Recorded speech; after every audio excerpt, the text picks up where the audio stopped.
Reloading for the 7.62 by 54 Russian for our favorite rifle, the Mosin Nagant. It's an old cartridge, and you know, you could still get surplus ammo pretty dirt cheap, and there's several companies that do make non-corrosive ammunition. I know Wolf and the Russians make steel-cased ammo that's non-corrosive. But I kind of wanted to get into reloading, and the reason is to get the accuracy potential out of the guns. And I don't know if it's gotten to the point yet where it's still more expensive to reload than it is just to buy the surplus ammo, but I'm going to make a video and tell you what I'm doing. This is something I thought about for a while, and I'm just kind of getting around to it. So, what we got, how I'm going to do it, and I'm just going to explain. I'm not going to show you actually reloading, but I'm going to tell you what I'm doing, talk about the bullets, what type of bullets, and then show you the results. So basically what I got is, for dies, I got the standard Lee die set, which is sizer, cedar, crimp die, shell holder, whole 9 yards in there. So we're going to use that. Now I've had good luck. Lee carbide pistol dies, I love them. Most of the rifle dies I've had no trouble with, but I did run into problems with 6.5 Carcano and some, I think I might have some problems with the 6.5 Jap. I'd lean more towards RCBS and spend another $20, $30 and that, but that's just my preference. If you're cost conscious, Lee dies are the way to go. They work. And like I said, other than a few things, they haven't given me any problems. In the factory crimp dies, irregardless what die set I use, I always buy a Lee factory crimp die for all the different calibers I reload. Now, as for brass, you got a few choices. What I got is some Lapua brass. I believe that's from Finland Finland. This is like top of the line stuff, extremely expensive. But at one time they were changing the way they package it, and they had like a sale. And I remember Log Cabin Loons, and this is going back a couple of years, he bought some and I bought a box of 100 because they had it reduced to where, you know, what the hell, give it a try. And it's pretty good, high quality brass. They make a lot of different calibers, and it's probably the most expensive you can get. You can get, and I forgot what I paid for this. I bought it on sale, and it sat on a shelf for a few years, and I'm just getting around to load it. But if you go, PPYOU makes brass. And I have it here. I just bought 100 PPYOU 100 on Prime, brand new, is $50 for a bag of 100 out of Graphs. The PPYOU stuff's pretty good. I've used their brass, several different calibers, and it works out okay. And I'm going to go with a 150 grain bullet. We'll talk about bullets. The reason why, I'll show you we'll look at the military bullets first. We'll zoom in here. These are your standard 2 bullets you get on your surplus ammo. It's your 180 grain. Oh, let me get it up there. Pull back. 180 grain. And for a time they were selling, I know several people on YouTube got it, the ammunition on the stripper clips for the Mosin Nagant has a 150 grain bullet. Now when it comes to bullet, what diameter? You can use 308 diameter bullets, and actually all the reloading manuals, the information in it is for a 308 diameter bullet. So what I did is took apart all my ammo, and I had samplings. When I did the series on a Mosin Nagant and everything, I took apart different brands or different types of ammunition that I had, and I got like several different kinds. And I mic'd them up, and all the 180 grain stuff we buy in the paper wrappers and everything, it's coming out, you know, about 110, or 310, 310, no, I'm sorry, 311. 311 is about what the diameter is down there, okay? So you're already shooting, the reloading manuals tell you to stick with the 308, stay away from the 310, 311 bullets, but you're already hammering them out anyway with the surplus ammo, so they work. Now this 150 grain bullet, curiously enough, when I mic it up, it comes out to 308.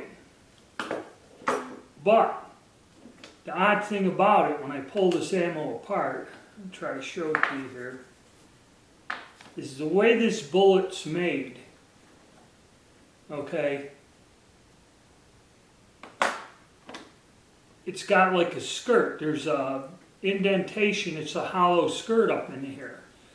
So when you fire this, kind of like the Meunier action, this base blows out and engages the rifling, which is a pretty clever way of doing it, because if you got a rifle with varying groove diameters and that, expanding the base of your bullet kind of makes ammunition that'll work in guns, whether they're, you know, precise the same or their groove diameters vary a lot, which wartime production, that's the way it was. Now, when it comes to the bullets I chose, I went with two. Again, PPYOU bullets in a 311 caliber. I had a bag of soft point bullets, cost $23 per 100, and the full metal jacket bullets cost $27 per 100. And they're both 150 grains. The reason I went with the 150 grain bullets is because those little 150 grain surplus bullets worked excellent in my rifle. So I'm trying to replicate that. And if you notice, we got two different types of bullets here. The full metal jacket has a nice boat tail on there and no crimp groove. Try to zoom in better for you. Where the soft point bullet is a bit different shape and does have a crimp groove. You can see them both, and they're both 150 grain bullets. PPYOU bullets are pretty good quality. I like them, I've used them. They're not bad. Hornady is probably got, in my opinion, the best bullets out there, but they're more expensive. I forget that company in the Philippines, their bullets vary a lot and they're not as accurate. But I'm going to go with these two. The first one I'm going to try is the full metal jacket. I got the soft point bullet because some people do ask me for hunting rounds in this caliber.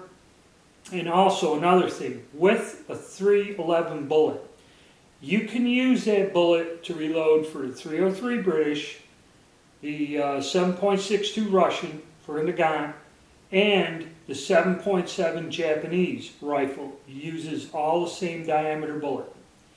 Okay, so if you get a deal or if you buy 500 or 1,000 of them, you can cover 3 different calibers with it.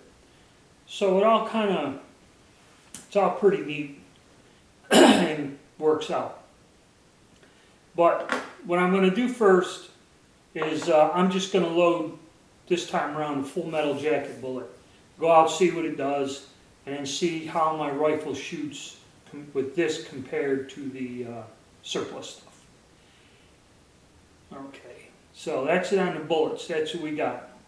And try to give you an idea of the cost. It is going to cost more. Now, for powder, I went through these old reloading manuals. That's kind of why you keep a library. And I believe this is an older one I got, the 46th edition of the Lyman Reloading Manual. States in here that IMR 4350 powder gave uniform velocity in all jacketed bullets of 150 grains and over. It says here that IMR 4064 and 4320 seem to be better suited for like 130 or 110 grain bullets. And also in their older manual, the 45th edition, it also gives you that most accurate for the 150 grain bullet as being IMR 4350. So basically that's what we're going to use, IMR 4350 to start with. That's why I picked the powder. If you go to the newer manual, it gives you less powders to choose. It has IMR 3031, 4895, 4064, 4320, 4350, H380, and I'm not sure what, it's just a number, 4831.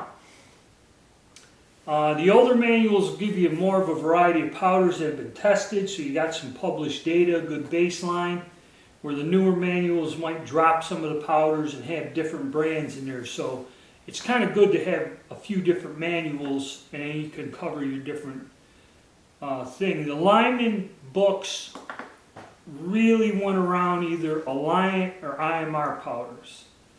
Okay, is the vast majority. They do have other ones, the H's and that, but there are some newer powders that are not in these old books. So that's the powder I picked. And basically what we're going to do is we're going to size them up, and go through the whole reloading thing. And like what I do here, it tells you to start at 50 grains and work your way up to 55. And what I'll do is in half grain increments go up and load a whole tray, you know, almost 50 rounds. But it's kind of important to do it for load development. Maybe I'll drop the low end off. You kind of don't want to go right to the high without building it up to make sure nothing weird happens. You're not getting any strange pressure builds up or problems. It's best to do it on the low end than find out on the high end when reloading. Just a safety thing. So I'm going to try the full metal jackets first, then I'll get back to the hunting, the soft points. And as you've seen from different shapes in that, it probably will have a different effect on it. And we'll give it a try, but that's my take on it and my first attempt, and we'll go out and then later on in other videos I'll show you how the reloaded ammo compares. I also did get a Lee bullet mold to cast bullets, and I was going to do some cast bullets. That's if you're just plinking or shooting cans or something, cast bullets save you a lot of money on this. And that's where reloading kind of comes in handy. It's kind of fun. So eventually I'll have other videos on how this develops. But for right now, that's what I'm starting with. And probably in a week or two, I'll post a video on results with the full metal jacket load. Out here with our Russian Mosin Nagant today, World War II rifle. And we're working on some reloads. I started reloading for this old caliber, these old guns, and getting some good results. But I got to go through my development run, ammo. I produce a phonograph, make sure my speeds in that are all right. But so far we've done pretty good. Take a few pops.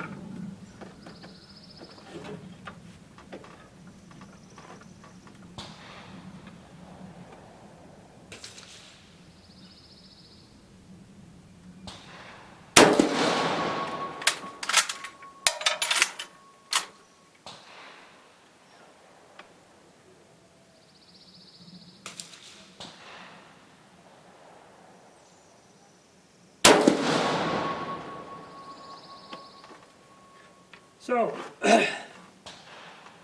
still a lot of fun, but this is what we do. And for all of you that are watching the full-length video where I go through the load, this is our test phase. I'll review the results later, and maybe I'll show you the best target of the day here. Okay, it's that time again. We do the review of our reloads. Come out pretty good. using the IMR 4350. The best one I had was using 54 grains, and that's with the 150 grain full metal jacket bullet. The soft point bullet's a bit of a different shape, but we'll try to see if I can marry up the results, shorten up my testing. I don't know if I mentioned it because I made the video where I reloaded the cartridges, and then it was a couple weeks I couldn't get to the range until I actually did my test with my chronograph and everything. And actually come out quite well. We'll take a look at the best target of the bunch. Which is this one here. And this was all fired at 50 yards. Okay, other than the flyer, which may have been me, it's the tightest group I got. And my chronograph results, it was 2,660 on the high, 2,645 on the low, averaged out to 266.53. Had an extreme spread of 21 and a standard deviation of 9, which was the best out of all of the loads there. There was another load closer, which had a standard deviation of 9, an extreme spread of 27, but as you can see, the grouping wasn't that good, and that was with 51.5 grains, and that averaged out at 2,471. So that's a difference almost 200 feet per second. There was another grouping that was quite interesting at, let's see, which one was this? This was at 52.5 grains. I got a double hole, I think, right, where is it? Yeah, right above the black. It's 2 of them in there. So I got a jagged hole. It was interesting. And what was that again? 52.5. 52.5. They had an extreme spread of 35, standard deviation of 17, a little bit there, and that averaged out at 2,557 feet per second, but not a bad group. I went with, the 54 because from the numbers, and yeah, I can't remember, like I said, there was a gap there. I don't know if I mentioned in the other part of the video. I had trouble with the lapula brass. The cartridge, or the case capacity for the powder, when I was loading it up, it started getting to where I'd be compressing the powder. My start load was up into the neck, where when I went with the PPYOU brass, when I put the start load in the case, it was well below the shoulder, down into the case. So the lapula brass is more expensive, and some people say higher quality. Well, you're paying for it, you hope it is. But for some odd reason, the capacity wasn't there, so I didn't use it. I used the PPYOU brass, and it's cheaper, and it works real good. I didn't have a single problem with it. Expanded well, the stuff come out fairly clean, wasn't sooty or dirty, and I like the results. I like reloading. I know a lot of people like the military ammo because it's dirt cheap and reloading's a tad bit more expensive, but it's pretty nice just to run the cleaning rod down there with a little bit of hops and swipe the bore out pretty quick and not worrying about it rusting up on you from the corrosive primers. So that's my first shot. Probably I'll do another one where I do the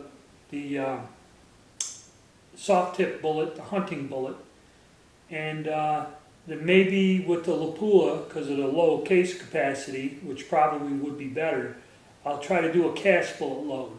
So you could even get, if you got a free source of lead, that's kind of the way to go. You can shoot these guns relatively inexpensive.